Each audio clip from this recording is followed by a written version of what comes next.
Ho lasciato la provinciale per arrivare qui davanti a questa meravigliosa villa del Palladio. E qui è tutto verde, pieno di vigne, pieno di cose meravigliose come questa villa. Chissà se si può entrare, sarà di un proprietario, di un duca, di un principe, di un marchese, non lo so. Scusi, buongiorno, è il custode?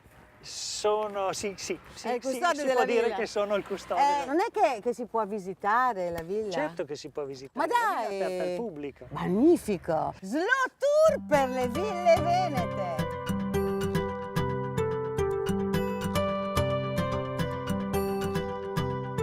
Quindi noi adesso stiamo entrando nella parte invece della villa. Adesso saliamo al piano nobile dove ci sono le sale affrescate da Paolo Veronese.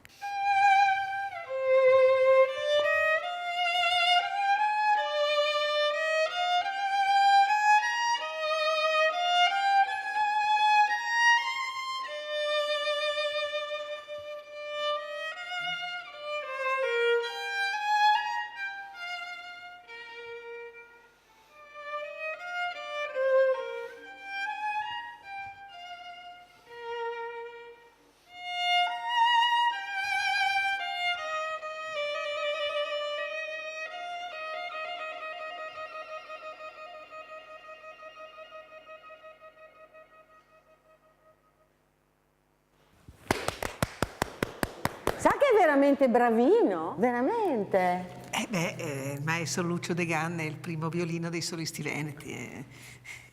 Io sono solita fare queste gaffe. Suppongo che lei non sia la custode di questa villa. No, sono la fortunatissima che vive qui in questa villa. Magnifico!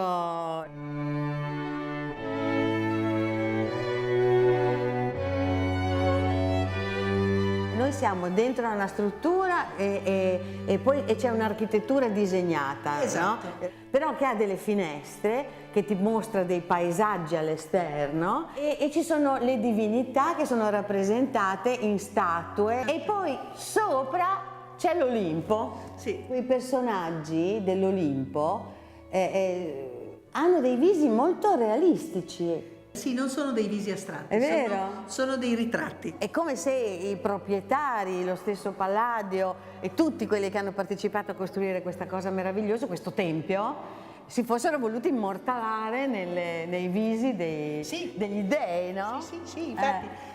Qui c'è questa cosa straordinaria che è stata scoperta. Quel viso, Quel quella viso maschera. che è il viso di Palladio. Ma no, Sì, è una maschera di Palladio. è lui. Sì. E poi c'è l'autoritratto? E poi c'è l'autoritratto di Paolo Veronese. Ma dai, vedi? Sì, lui, proprio lui. Si è fatto là. Si è fatta lì in fondo a questa incredibile infilata di porte, sempre più strette, e che ti danno, vedi gli architravi e ti danno l'impressione veramente che lui stia arrivando con i suoi cani dalla caccia dall'altra parte.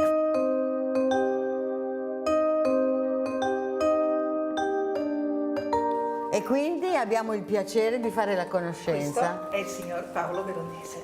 Fantastico, grazie. Grazie per la bellissima villa che ci ha dipinto, grazie. E poi c'è una storia anche carina con questo cane, vero? C'è una storia su questo cagnotto, quando sono stati fatti i restauri lavando eventuali ritocchi che erano stati fatti nel tempo sopra, quel cane è saltato fuori perché l'avevano coperto. E invece Veronese aveva fatto il suo cagnotto. cane. Ovviamente. Cioè, non solo il ritratto di tutti, no? Ma anche del suo cane.